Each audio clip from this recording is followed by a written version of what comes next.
Balak niya sanang iukit ang pangalan niya sa pader. Pero hindi niya inaasahan na madali lang palang makapukpok ng isang bato, habang tinitingnan ng lumang pader na gumuho na dahil sa hangin. At ang mga batong madaling mabasag. Bigla siyang nagkaroon ng ideya na tumakas, kaya naman maingat siyang nagsisimulang mag-ukit sa pader habang natatakpan ng poster. Samantalang may pagkakataon siyang lumabas. Ang mga pinaggaling na bato ay tahimik na ibinuhos sa quadrangle. Mabilis ang paglipas ng panahon, at 19 na taon na ang nakalipas. Isang umaga, sa pagsikat ng araw, habang nagbibilang ang mga gwardya, nagulat sila dahil hindi dumating ang bilanggo 245. Huwag mong ipaghintay ang lahat. Hintayin mo lang akong makarating dyan, wala ka ng buhay. Mga brutal na gwardya ng kulungan. Balak kong pumasok at bigyan siya ng leksyon. Ngunit nang makapasok siya sa selda, ang kanyang mga mata ay nanlaki sa gulat sa kanyang nakita. Aba, Diyos ko!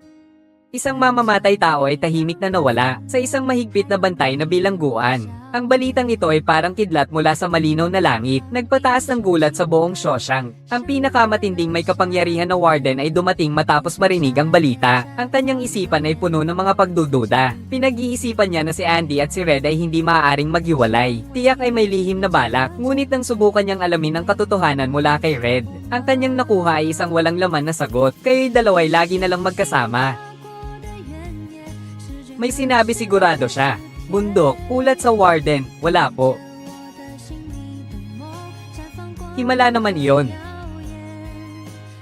Isang taong mabuti. Parang hangin na bigla na lang nawala, walang iniwan. Natira na lang sa bintana ang isang pangkat ng mga bato, at ang bagay na ito sa pader. Ang galit na warden ay hindi naiwasang mawala ng kontrol. Kinuha ang isang bato at itinapon sa poster sa pader. Nakakagulat, hindi bumaliktad ang bato. Nagulat ang warden. Nalaman niyang ang poster sa pader ay hindi kumilo sa mismong sandali ng paghagis ng bato. Biglang may napunit. Nang gigil niyang pinunit ang butas. 100 patungo sa kalayaan. Ay biglang sumalubong sa kanila. Doon lang nila naunawaan ang lahat.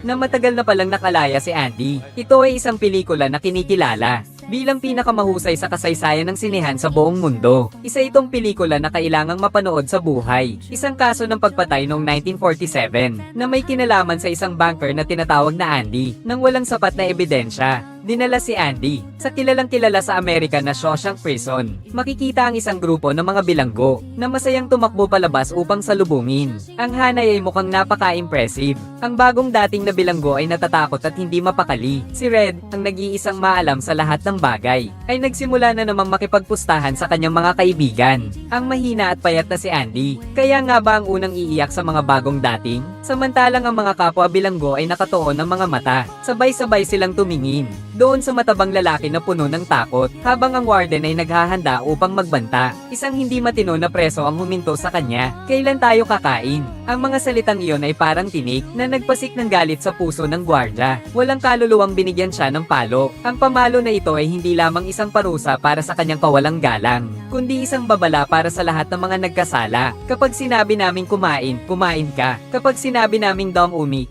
ka. Kapag sinabi naming mag-ihi, mag-ihi ka. Naiintindihan mo ba, patay na baboy? Itiwala mo ang pananampalataya sa Diyos. Itaga mo ang iyong mababang buhay sa akin. Maligayang pagdating sa Shawshank Penitentiary. Bago makapasok ang mga bilanggo sa selda, idinadaan muna sila sa water jet para malinisan.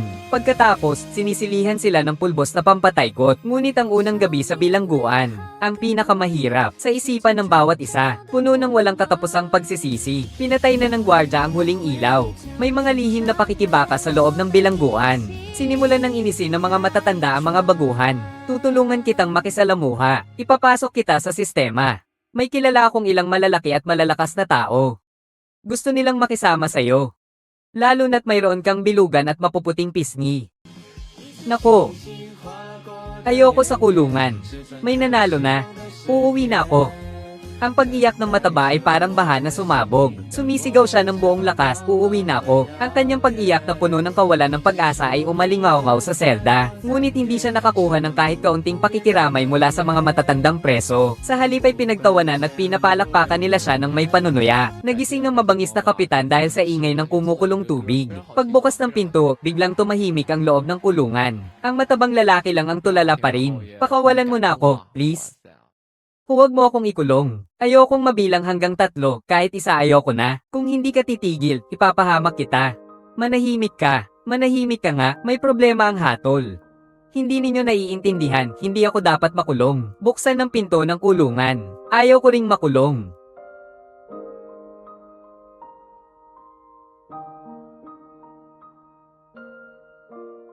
Ang walang humpay na pag-iyak ay hindi nagdudulot ng katarungan, kundi mga suntok at sipa mula sa gwardya, hanggang ang matabang lalaki ay mawalan ng malay bago tumigil. At ang mahina at madaling masaktan na si Andy. Ngunit sa gabing iyon ay nagpakita siya ng nakakagulat na katahimikan. Kinaumagahan, isang sinag ng araw ang sumilip sa bintana ng bakal. Ang mga bilanggo ay nakaupo sa malamig na mesa habang kumakain ng almusal. Samantalang ang tingin ni Andy ay naaakit ng isang matabang piraso ng protina. Kusang loob niyang nais itong pulutin at itapon. Ngunit kinuha ito ng isang matandang lalaking puno ng karanasan. Kainin mo ba ito?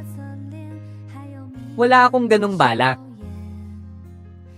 Pwede ba? Sa mga mata ni Andy, kumislap ang isang komplikadong emosyon. Dahan-dahan niyang inabot ang matabang protina kay Old Bo. Akala niya kakainin ito, pero laking gulat niya nang ibalik ito at pinakain sa maliit na ibon sa kanyang bulsa. Matagal nang nasa bilangguan. Laging kailangang maghanap ng isang bagay na maaasahan. At ang kanyang pinanghahawakan ay ang maliit ngunit puno ng buhay na maya. Dahil dito, aksidenteng narinig ni Andy ang balita tungkol sa pagkamatay ng matabang lalaking iyon kagabi. Pinangunahan ng kanyang pagkamausisa na alamin ang pangalan ng hindi pinalad na ito at ang natanggap niyang sagot. Ngunit ito ay isang nakakalungkot na katotohanan. Anong pakialam mo, ikaw na baguhan? Anong halaga ng pangalan ng isang patay?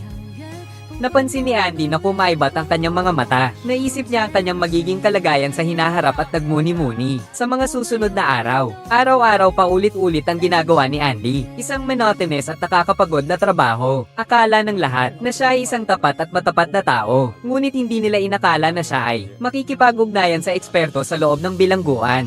Ang pangalan ko ay Andy Dufresna. Ako yung nagpatay sa aking asawa, ang banker. Bakit? Sa totoo lang, hindi ako nagkasala. Kung ganun, tama ang napuntahan mong lugar. Dito, inosente ang lahat, naiintindihan mo ba? Parang nasa isang malalim na pagkalugmok siya. Humahawak sa isang pirasong salbabida. Nagmumakaawa siyang tulungan siyang gumawa ng pang-ukit na martilyo. Gusto mo bang magukay ng tunnel para makalabas ng kulungan? Anong nangyari? Bakit ka tumatawa? Pag nakita mo ang martilyo, maiintindihan mo. Bago pa makuha ang konkretong ebidensya, ibinahagi ni Washington kay Andy ang isang mahalagang balita. Pinaalala sa kanya na mag-ingat sa tatlong kapatid sa loob ng bilangguan. Kasama ng mga kargamento, ang konkretong ebidensya ay naipadala kay Washington.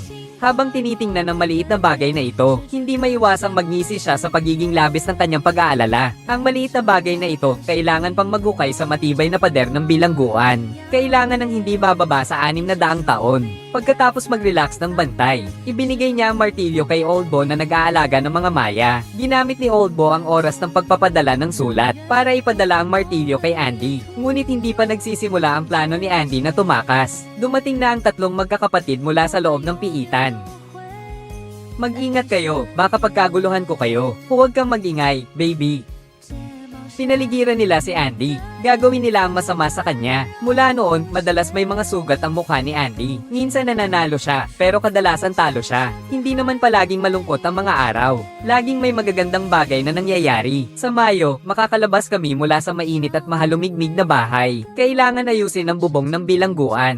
Ang lahat ng bagay na tao ay nagplano ng kaunti, kaya't dinala niya ang grupo ng mga kaibigan sa bubong. Kabilang na ang hindi nakikisama na si Andy. Ang ilang tao ay nagtatrabaho sa bubong. Dumating si Andy at narinig niyang nag-uusap ang dalawang gwardya. Isa sa mga gwardya ay malungkot na nag-iisip kung paano makuha ang pensayo ng nawawalang kapatid na lalaki. Sinasabi na ang kaunti nilang perang natamo ay kailangang magbayad ng malaking buwis. Sa katunayan, halos wala silang natanggap. Nakakalungkot.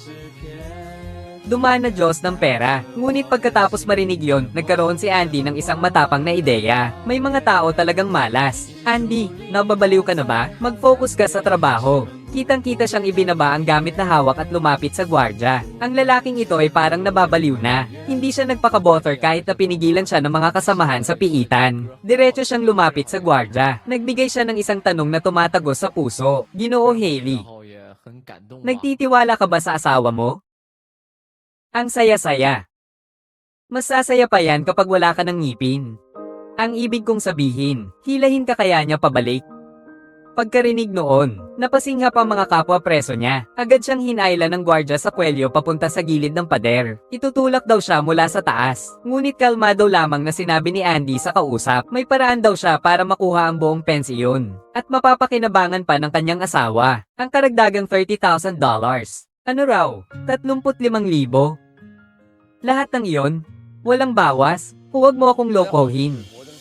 Kung gusto mong makuha ang buo, ibigay mo sa iyong asawa. Pinapayagan ng Bureau of Internal Revenue na isang beses lang sa buhay. Ang pinakamataas na 6 na beses na libreng pagpapamana ng asawa. Libreng pagpapamana? Oo. Walang makukuha ang Bureau of Internal Revenue. Ikaw ang bangkero na pumatay sa asawa.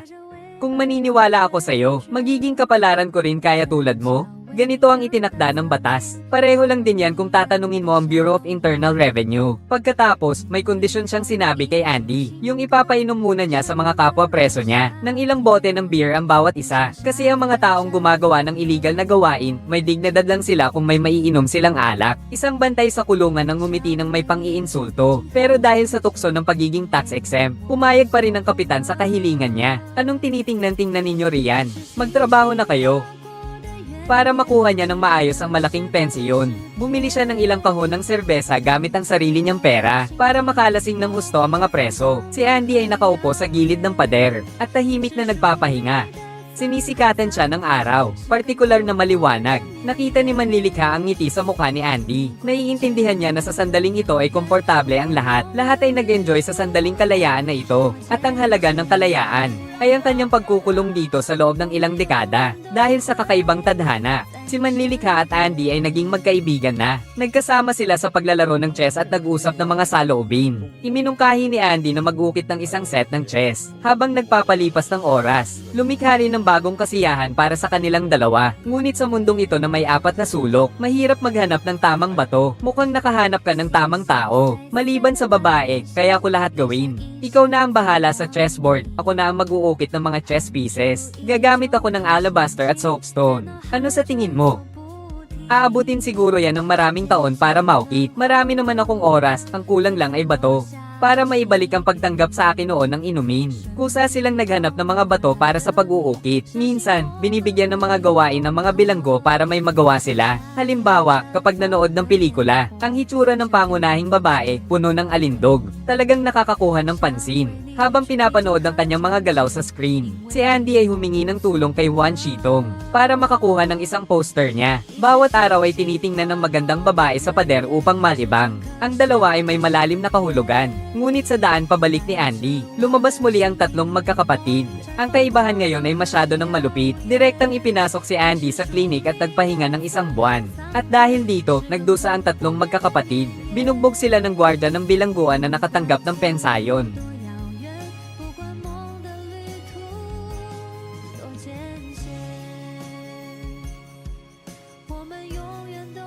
Saan siya tatakas? Huwag siyang palampasin, hawakan ng mga paa. Hindi, tulungan niyo ako. Kawawa siya, nakaupo na lang sa wheelchair. At doon na niya ginugol ang nalalabing mga taon ng kanyang buhay. Simula noon, walang nang nanginis kay Andy. Pagkaraan ng 1 buwan, si Andy ay naka-discharge na. At may daladalang isang sako ng mga bato. At pati ang poster ng bidang babae na puno ng alindog. Bilang regalo sa paglabas niya sa ospital. Ang kabutihan ng lahat ay nagdulot ng kaunting init sa puso ni Andy. Sa oras na yon ay nagpasya na siya. Kapag nagkaroon siya ng pagkakataon ay gagantihan niya ang kabutihan ng mga kaibig-ibig niyang kasama sa kulungan. Ngunit sayang, ang warden ay nagsimula ng inspeksyonin ng mga selda. Inutusan ng mga tauhan niyang maghanap. Binangga ang kubo ni Andy at pinagsabog. Hindi ko masyadong gusto ito. Pero, walang masama kung magbigay ng isang pagkakataon. At tinanong siya tungkol sa paborito niyang talata mula sa Biblia ni Andy. Inusisa siya kung anong talata ang gusto niya. Kaya kailangan kayong magising. Dahil hindi ninyo alam kung kailan darating ang Panginoon. Marcos Kapitulo 13:35. Gusto ko rin palagi yung talatang iyon. Pero mas gusto ko yung ako ang liwanag ng sanlibutan. Ang sumusunod sa akin ay hindi maglalakad sa dilim, kundi magkakaroon ng liwanag ng buhay. Juan Kapitulo 8:12. Hindi inaasahan na magkatapat sila. Pareho nilang kabisado ang nilalaman ng Biblia. Ikinalugod ito ng warden. Pati na ang nakalimutang ibalik ang Biblia upang itago ang kahihiyan. Ibinigay niya ang Biblia kay Andy sa likod ng bakal na pinto. Ang daan ng kaligtasan naroroon. Opo, sir. Ang nakakatawa, alam pala ng warden ang laman ng Biblia.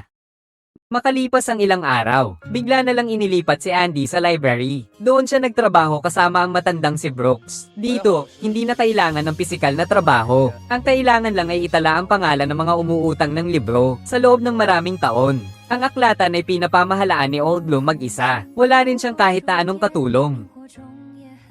Wala, hindi naman kailangan. Bakit nila ako pinapante ngayon? Hindi ko alam. Habang naguguluhan si Andy, isang gwardya ang lumapit sa kanya. Hiniling nitong tulungan ni Andy ang anak niya para mag-apply ng scholarship. Ang tunay na layunin pala ng dating warden ay ang gamitin ng talento ni Andy para mailigal ang kanyang mga kulay abong kita. At ang library ay tahimik at desente na nagbibigay ng magandang lugar para sa negosasyon ng dalawa. Kasabay nito, ang negosyo ni Andy ay lalong umuunlad. Kaya kinailangan niyang humiling ng isang maasahang katulong para mahati ang trabaho. Si Wan Shitong lang ang tanging tao na maaari niyang pagkatiwalaan. Mula noon, magkasama na silang nakaupo sa opisina para silang mga tunay na empleyado. Ngunit ang maliit na espasyo na ito ay hindi sapat upang matugunan ng mga pangangailangan ni Andy upang mapabuti ang buhay ng mga kasamahan sa kulungan. Habang kumakain, inilahad ni Andy ang kanyang plano. Nais niyang maglaan ng pera ang warden para palawakin ang aklatan at bumili ng mga bagong libro. Nang marinig niya yon, binigyan siya ni Old Brook ng isang payo. Binata, sa 6 na warden na aking pinagsilbihan, sa wakas ay naisulat ko na ang isang walang hanggang katotohanan. Imposible ang pagbibigay ng pera. Kung magbibigay ka sa kanila ng pera, medyo posible pa. Ngunit nahanap pa rin ni Andy ang warden. Ngunit narinig niya na nais palakihin ang koleksyon ng mga libro sa silid-aklatan. Tila hindi sang-ayon ng warden dahil ang salitang piitan ay may 3 galokasyong pondo lang sa pananalapi. Gumawa ng mataas na pader, magdagdag ng selda, magdagdag ng gwardya. Ngunit humiling lamang si Andy na magpadala ng liham sa kongreso. Tinutok ang matibay niyang mata at nag-aatubiling nangako ang warden na ipapadala niya ito basta't may sulat. Kamangha-mangha ang pasensya ni Andy. Isang liham bawat linggo, hindi alintana ang anumang bagyo. Pagkalipas ng 1 taon, sa wakas, nagpadala ang kongreso ng $200 kasama ng maraming lumang gamit. May isa lamang silang hiling. Huwag nang magpadala ng liham sa kongreso, pero hindi tatantana ni Andy. Masayang ipinahayag na gagawing 2 beses sa 1 linggo ang pagsusulat ng liham na minsan lang sa 1 linggo. Lumipas ang 6 na taon. Naantig ang mga miyembro ng kongreso sa pagpupumilit ni Andy na pagpasyahan nilang magpadala ng $500 kada taon sa silid-aklatan. Mula noon, ginawa ni Andy ang bodega ng Shawshank na isa sa mga pinakamahusay na silid-aklatan ng mga bilangguan sa Amerika. Habang inaayos ang mga lumang aklat, nakita ni Andy ang isang CD. Lubos ang kanyang kagalakan nang ilagay ang CD sa gramophone at binuksan ng radyo. Habang pinapakinggan ng matagal nang nawalang tunog ng musika, ang mga preso na naglalakad sa bakuran ay huminto sa kanilang mga hakbang. Parang naglalakad sa parke. Tumigil sila upang pakinggan ang kamanghamanghang musika at ang mga bilanggong abala sa pagtatrabaho ay tumigil din sa kanilang ginagawa at nag-enjoy sa mga sandaling iyon, para silang nakalaya. Ngunit dahil dito, si Andy ay nagbayad ng malaking halaga. Diretso siyang ikinulong ng warden ng 2 linggo. Pagkalabas niya, si Lolo Bo, na nagkaroon ng 50 taon sa bilangguan, ay nakalaya. Hindi na siya nagnanais na lumabas sa mga pader. Gusto lamang niyang magpatuloy sa kanyang aklatan. Nabubuhay ng mga paulit-ulit na araw, pati na rin ang magtangkang sakta ng iba, upang makuha ang karapatang manatili sa loob ng bilangguan. Ito ang tanging paraan upang manatili sa bilangguan. Ang tindi, hindi mo dapat gawin yan. Ilagay mo yan, ibaba mo yung kutsilyo.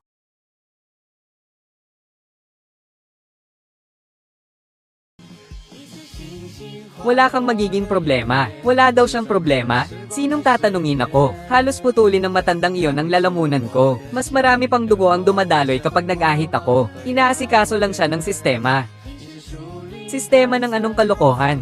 Si Herwo, nanatili siya rito ng 50 taon na. Naging palaka sa balon na lang siya. Isang mahalagang tao siya rito. Isang taong edukado. Pero sa labas, wala siyang halaga. Isang manggagawa na may arthritis sa 2 kamay. Kahit ang pag-a-apply para sa library card ay tinatanggihan siya. Kaya maintindihan mo na ba? Hindi ko pinapaniwalaan ang mga kalokohan mong sinasabi. Kung anong gusto mong paniwalaan, paniwalaan mo. Ang bilangguan ay isang kakaibang lugar. Sa una, kinamumuhian mo ito. Pero kalaunan, nasasanay ka na. Pagtagal ng panahon, hindi mo na kayang mabuhay nang wala ito. Ito ang tinatawag na sistematiko. Buntot ng aso. Hindi ako gagawin yan. Ganoon ba? Pag nakaabot ka ng ganong katagal na paghihintay tulad ni Laubo, saka tayo mag-usap, tama ka dyan. Hinusgahan ng habang buhay na pagkabilanggo. Ibig sabihin, isinuko na ang buong buhay. Oo nga, anong magagawa pa sa labas? Ang mundo sa labas ng pader ay matagal nang nagbago ng husto. Pinalaya ni Laubo ang mga ibong matagal nang kasama. Ngunit nang maglakad siya ng mabigat ang mga hakbang sa kalsada, bigla siyang tinamaan ng takot. Ang pagbabago ng mundo ay halos hindi niya matanggap. Nakasuot siya ng kasuotang matagal nang hindi isinusuong. Nakasakay siya sa bus at tinitingnan ng kalsadang puno ng sasakyan. Mahigpit niyang hawak ang handrail. Ang mga mata niya ay nagpapakita ng hindi maipaliwanag na kalungkutan, na para bang wala siyang magawa. Kahit na ang komite ay inasikaso na ang trabaho para sa kanya. Ngunit sa trabaho niya sa supermarket, parang hindi siya tinatanggap. Ang edad niya ay nagpapabagal ng kanyang galaw. Ang kanyang matandang alaala ay nagdudulot ng maraming pagkakamali. Tila wala ng saya sa buhay ni Laubo. Ang ilang dekadang pagkakakulong ay nagbigay dahilan upang hindi niya masunod ang agos ng panahon. Halos buong buhay niya ginugol sa loob ng kulungan, wala siyang alalahanin. Nais lamang niyang may nakakaalam na sniper na mabuhay, kaya't isinulat niya sa kisame. Si Laubo ay dumaan dito, pagkatapos ay nagsuot ng formal na kasuotan. Pinakintab niya ng husto ang sapatos, at namatay. Namatay si Mang Bro. Tuluyan na siyang nawala sa mundong ito. Ngunit kasabay ng kalungkutan ay dumating ang magandang balita. Matapos ang matagumpay na pagpapalawak ng silid-aklatan, isinulong ng warden ang patakaran ng pagpapagawa sa mga bilanggo sa labas. Ginamit niya ang lakas paggawa ng 4 na bilanggo. Hindi mabilang ang dami ng iligal na perang kinita. Lahat ng mga iligal na perang ito ay dumadaan sa mga kamay ni Andy. Nilinis niya ang lahat ng pera ng maayos. At ang paraan ni Andy ay nangangailangan lamang ng isang kathang-isip na pangalan. Ang pangalang ito ay nasa mga dokumento lamang. Hindi ko akalain na pinuri na kita. Ikaw ay isang tunay na mahusay na artista. Ang nakakatawa ay, sa labas, matuwid ako at walang kapintasan. Pero pagpasok ko sa bilangguan, naging masama ako.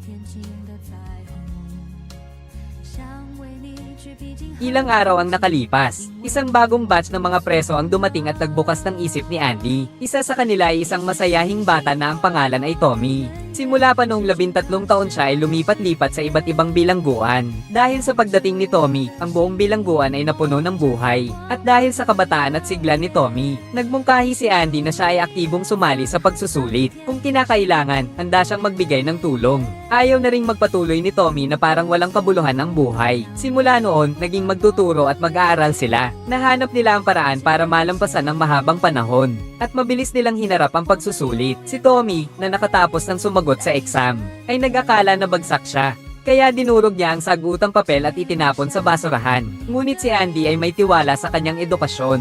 Kaya kinuha niya ang itinapon na papel at ipinadala ito sa komite ng edukasyon. Maya-maya, natanggap ni Tommy ang kanyang marka mula sa komite ng edukasyon. Isang di inaasahang pangyayari. Umabot nga pala sa kinakailangang marka. At ang mas hindi inaasahan, ang balitang dala ni Tommy ay sapat na para mapawalang sala si Andy sa 19 na taong pagkabilanggo niya at mapanumbalik ang kanyang dangal. Nakarinig siya sa ibang bilangguan ng isang kwento na halos kapareho ng kay Andy. Magkapareho ang mga pangyayari. Ang tanging pananaw ng kabilang panig ay mula sa isang mamamatay tao at inamin niyang siya ang pumatay sa dalawang nag-e-enjoy na magkasintahan. Isa pa siyang malaking negosyante sa bangko.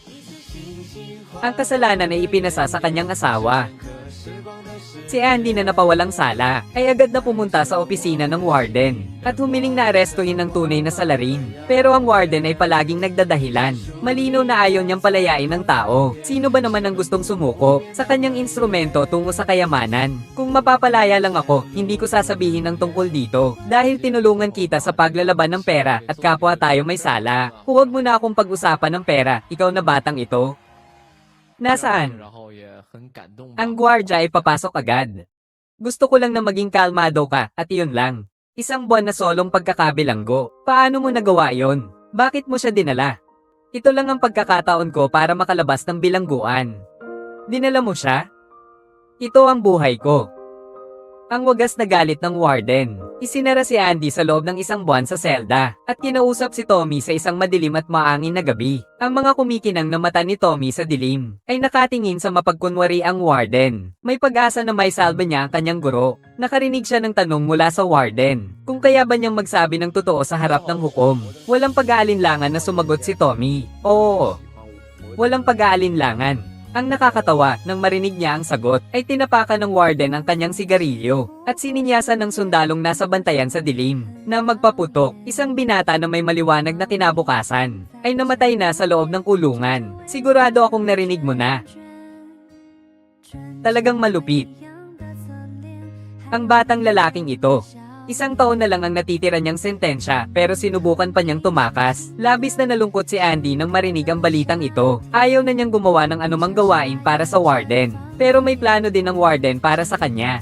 Ipinagpaliban siya ng isang buwan upang mag-isip-isip. Si Andy na muling ikinulong ng isang buwan, ay lumabas na may malaking pagbabago. Ang kanyang mga mata ay malabo at malungkot habang nakikipag-usap. Kay Manong Lahat, malapit na ang kanyang pagsusuri para sa parole. Tinanong niya si Manong Lahat kung mag-a-apply pa ba siya para sa parole, at nagbigay siya ng isang lugar, sa Chihuahuan. Iyon ay isang karagatan na walang alaala. Kung magkakaroon siya ng pagkakataon na makalabas, doon niya gugugulin ang nalalabing buhay niya, at umaasa siyang magtayo roon ng isang maliit na hotel. Bibili siya ng isang lumang bangka, ayusin ito, at magdadala ng mga pasahero sa dagat. Ngunit ginamit ni Kurt ang 2 beses niyang tinanggihang aplikasyon para sa parole. Sabihan mo siya na huwag nang umasa pa. Ang una ay ang kanyang 20 taon sa bilangguan. Nahirapan siyang makalaya sa pamamagitan ng parole. Sa pagsusuri, pinag-isipan niya mabuti ang kanyang mga sasabihin. Maingat niyang sinagot ang mga tanong ng opisyal. Umaasa siyang makalabas na sa 4 na sulok na kulungan. Kahit puno ng sama ng loob ang kanyang puso, iaalay niya ang kanyang pagsisisi sa opisyal para humingi ng kaunting kapatawaran. Ngunit sayang, walang habag na tinanggihan. Ang ningning sa kanyang mga mata ay biglang nawala, kaya naman kinailangan niyang magpatuloy sa pagbebenta ng mga gamit sa loob ng kulungan. Nang mag-apply siya ulit para sa parole, hindi gaya ng una. Ang kanyang mga buhok sa gilid ay pumuti na, ngunit ang sagot ay kasing tapat pa rin ng una. Nakikita ko sa iyong mga mata, ang pagnanais at pag-asa sa labas ng mundo. Sa tingin mo ba'y nagbagong buhay ka na? Oo, totoo po iyon. Natuto na po ako sa aking mga pagkakamali. Totoo po, nagbago na po ako.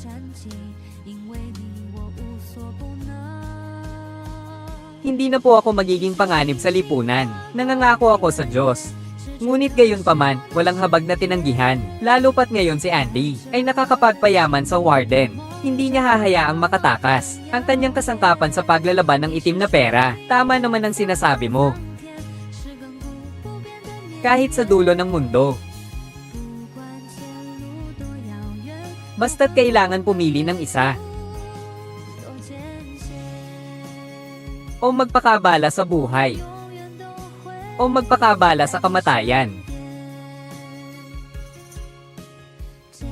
Andy.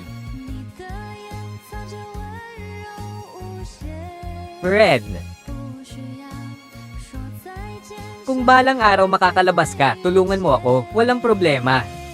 Hinihiling niya kay Red. Kung makakakuha ka ng parol, kailangan mong pumunta sa isang lugar. Iyon ay isang natatanging bukirin sa Buxton. Mayroong matataas na pader ng bato. Sa dulo ng pader ay may isang malaking punong oak. Sa ilalim ng pader ng bato ay may isang kakaibang bato. May mga bagay na nakatago sa ilalim ng batong iyon. Mangyaring hanapin ito. Ang mga ilang salitang ito ay parang isang pamana ng huling kalooban. Nag-aalala si Juan Shitong. Habang kumakain siya, sinabi niya ito sa kanyang kasama sa selda. Ang kasamang iyon. Naalala ring nagpahiram si Andy ng lubid. Natatakot ang lahat na baka mangyari sa kanya ang tulad ni Lobo at magpakamatay. Pero wala ni isa ang nakaisip na makakalabas si Andy. Kinagabihan na iyon, sinadya ni Andy na magtagal sa trabaho upang makalipas ang oras. Nang may ayos na niya ang huling bayarin, inilagay niya ito sa safety deposit box. Ang nasa labas ng safety deposit box ay ang bird adong iyon. Ang paghuhukom ng Panginoon ay malapit na, bago nagmadaling lumabas ang warden. Hindi niya nakalimutan na utusan si Andy na linisin ang sapatos niya. Si Andy ay masigasig na naglilinis ng sapatos na iyon. Ngunit hindi katulad ng dati. Sa pagkakataong ito, siya mismo ang nagpunas. Pagkatapos niyang matapos ang lahat ng gawain, bumalik si Andy sa kanyang selda at naupo ng tuwid. Pagkatapos maipatay ang ilaw, kinuha niya ang lubid. Ang gabing may kidlat at kulog ang magiging pagkakataon niya para makatakas. Inilagay niya ang kanyang Amerikana at ang suit. suit, pati na ang mga ebidensya ng kanyang mga kasalanan sa loob ng maraming taon sa isang waterproof bag. Mahigpit na itinali niya ito sa kanyang mga bukong-bukong gamit ang hiniram na lubid. Lumabas siya sa makipot na tunnel. Makuha ang mga tubo sa labas ng tunnel. Nahanap niya ang pinakapamilyar na tubo ng alkantarilla. Pinagmasdan niya ang kidlat sa labas ng bintana, gamit ang kulog. Isa-isang pinukpok niya ang tubo gamit ang bato. Ang matandang tubo ay agad na nabutas ng ilang hampas lang. Si Andy ay gumapang pasulong habang kinakaya ang masamang amoy. Ang mahahabang tubo ay kasing haba ng ilang golf course. Sa wakas, tumakas siya mula sa 19 na taon ng pagkakabilanggo. Inalis niya ang kanyang kasuotan bilang bilanggo. Ang malakas na ulan ay binubuho sa kanyang buong katawan. Wala nang bakas ng nakaraan ng bilanggo. Sisilang siya ng bagong buhay. Ang gabing maulan ay karaniwang pinakamainam na oras para matulog. Ngunit hindi makatulog si Juan Shitong. Talaga nga namang dumating ang ikalawang araw ng tawagan. Hindi dumating si Andy. Walang tao sa ikalawang palapag, kwarto 245. Do friend. Lumabas ka, huwag magpanggap na mataas ang pride. Huwag mong gawing abala ang lahat. Kapag ako ang lumapit, wala kang kaligtasan. Galit na tumakbo papunta sa kwarto niya ang pulis. Diretso siyang nabigla, kasabay ng pagpapalit ng sapatos ng warden. Binuksan niya ang kahon ng kanyang mga leather shoes. Naglakad siyang mabilis patungo sa kwarto ni Andy, ngunit wala ni isa sa loob. Nagutos ang warden na imbestigahan ang lahat ng tao. Ang unang tinanong ay si Red. Pinagtatanong siya ni warden. Narinig mo na ba ang huling mga saloobin ng nawawalang tao? Ngunit ang natanggap na sagot ay, ulat mula sa pinuno ng bilangguan, wala. Bundok. Iyon ay isang himala. Galit na galit ang pinuno ng bilangguan, hindi naiwasang magkaaberya. Kinuha ang isang bato at itinapon sa poster sa pader. Nakakagulat, hindi bumalik ang bato, kundi sinira niya ang papel. Nagulat siya at hinayla ito sa butas. At natuklasan ng isang mahabang lagusan, na biglang lumitaw sa kanyang harapan. Ito ang daan patungo sa kalayaan. May mga ibon na hindi kailanman makukulong. Matapos ang masusing paghahanap ng mga pulis, isang uniforme ng bilanggo lamang ang kanilang nahanap, at isang martilyo na halos gumuho. Ang martilyong iyon ay ginagamit dati sa pag-uukit. Ito ang maliit na bagay na sinasabing kinuha ng 600 taon upang matagos. Mula ng araw na ibalik ito, nagsimula na itong tuparin ang misyong maghukay. Tuwing tahimik na kalaliman ng gabi, tahimik na ginagawa ni Andy. Isa-isang kinakaliskis ang pader. Samantalang nasa labas at nakakahinga ng sariwang hangin. Itinapon niya ang buhangin at lupa sa palaruan. Araw-araw. Sa loob ng 9 na taon niyang pagpupursigi, tuluyan na niyang nabutas ang pader. Ang pagkamatay ni Tommy ay lalong nagpatibay sa kanyang desisyon na umalis. Pagkaraan ng ilang araw, nagsuot siya ng isang malinis na suit at nagpakita sa isang bangko. Sa oras na ito, mayroon na siyang bagong identidad. Matapos kunin ang lahat ng yaman mula sa account, ipinag-utos niya sa mga kawani na ipadala ang ebidensya ng warden sa pahayagan. Mabilis na kumilos ang pahayagan. Kinabukasan, lumabas na sa dyaryo ang balitang ito. Nang makita ng warden ang balita sa dyaryo, nagpanik siya at labis na nabahala. Nagmamadali siyang maghanap ng sagot, agad buksan ang safe. Hindi na mga libro ng accounts ang naroon, kundi isang Biblia. Mahal kong warden, tama po kayo. Nasa loob ang daan patungo sa kaligtasan. Pagbukas ko, nakita ko na malinaw ang anyo ng martilyo sa loob. Ito ang Biblia na personal kong inabot kay Andy noon. Naririnig ang tunog ng sirena na papalapit ng papalapit. Ibinunot ng warden ang baril mula sa kanyang drawer. Patingkayad na inilalagay ang mga bala gamit ang nanginginig na mga kamay. Marami siyang ginawang mga lihim na kasalanan. At alam niyang kung maging bilanggo siya, ang naghihintay sa kanya ay walang katapusang paghihirap. Kaya't itinutok niya ang baril sa sarili. Samantalang si Andy ay matagal nang patungo sa kabila ng karagatang Pasipiko, ngunit ang kanyang kwento ay patuloy na kumakalat sa loob ng bilangguan. Hindi nagtagal, nakatanggap ng isang postcard si Weinstone. Kahit walang pangalan sa postcard, alam niyang, ang taong nasa larawan ay ang kasama niyang nakatakas sa bilangguan. Taos puso siyang natuwa para sa kanya. Ilang buwan ang lumipas, umabot siya sa pangatlong pagsusuri para sa parole. Ang araw mula sa labas ng bintana ay sumisinag sa kanya, habang buhay kang nakakulong. 40 taon ka nang nakakulong. Nagsisi ka na ba? Ngunit sa pagkikita na ito, wala siyang pakialam. Sa halip, sinabi niya ang tunay na nasa puso niya. Hindi niya sinagot ang tanong na matagal na niyang alam ang sagot. 40 taon sa bilangguan. Itinuro na sa kanya ang pagkakaiba ng mabuti at masama, at ang batang lalaking gumawa noon ng masamang gawain, ay walang kaalam-alam sa tama at mali noon sa kanyang isipan. Kung sakaling maulit pa, ay hindi niya rin kayang harapin ang dating sarili niya. Kailangan niyang pagdusahan ng mga kahihinatnan ng pagiging walang muwang ng batang lalaki. Kaya ang salitang pagbabago ay isang walang kabuluhang usapan. Ang nakakatawa ay ang bagay na pinagsikapan niyang makuha sa loob ng ilang dekada, nang hindi niya naman talaga ninanais, ay dumating sa kanya. Sa wakas, natapos na ang pagkabilanggo ng taong may alam sa lahat. Habang nasa bilangguan, siya ang taong may alam sa lahat. Ngayon, siya ay tulad ni Mang Berto noon. Dinaanan niya ang mga daang dinaanan ni Mang Berto.